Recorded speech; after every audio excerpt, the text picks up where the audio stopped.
The Max Headroom broadcast signal intrusion was a television signal hijacking that occurred in Chicago, Illinois, United States on the evening of November 22, 1987. It is an example of what is known in the television business as broadcast signal intrusion.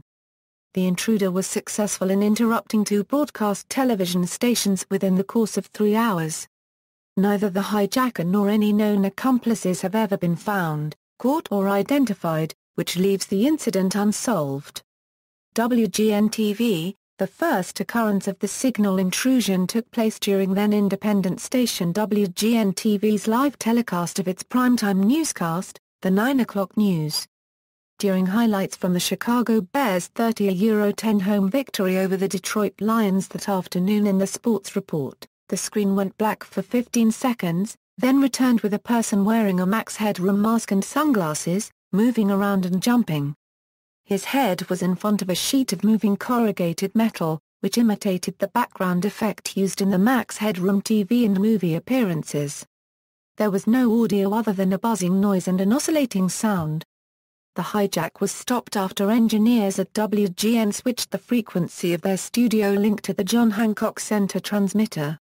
The incident left sports anchor Dan Roan bemused, saying, "Well, if you're wondering what's happened, so am I." He then unsuccessfully tried to repeat what he was saying before the incident occurred. WTTW, later that night, around 11:15 p.m. Central Time, during a broadcast of the Doctor Who serial Horror of Fang Rock, PBS member station WTTW's signal was hijacked by the same person. Apparently, that was broadcast during the WGN-TV hijack, this time with distorted and crackling audio. The episode of Doctor Who was interrupted by television static, to which an unidentified man appeared, mentioning WGN pundit, Chuck Swirsky, whom he says he is better than, as well as calling Swirsky a fucking freaking liberal. The man started to moan, scream and laugh. He continued to laugh and utter various random and unrelated phrases, including New Coke's advertising slogan "Catch the Wave" while holding a Pepsi can, then tossing the can down, leaning towards the camera and giving the finger wearing a rubber extension over his middle finger, although it was hard to see the gesture.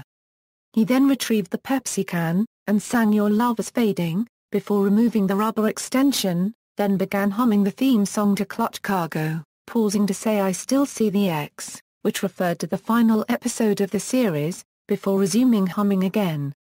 He then began to moan painfully, exclaiming about his piles, after which an indistinguishable flatulence sound was heard.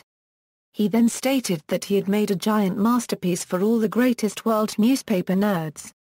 He then held up a glove and said, "My brother is wearing the other one, and he put the glove on, but it's dirty. Looks like you got footprints on it." He then threw the glove down in disgust. The picture suddenly cut over to a shot of the man's lower torso.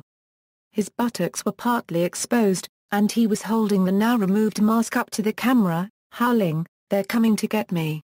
An unidentified accomplice wearing a French-made outfit said to him, "Bend over, bitch." The accomplice then started to spank the man with a fliswater as the man screamed loudly. The transmission then blacked out for a few seconds before resuming the Doctor Who episode in progress. The hijack lasted for about 90 seconds.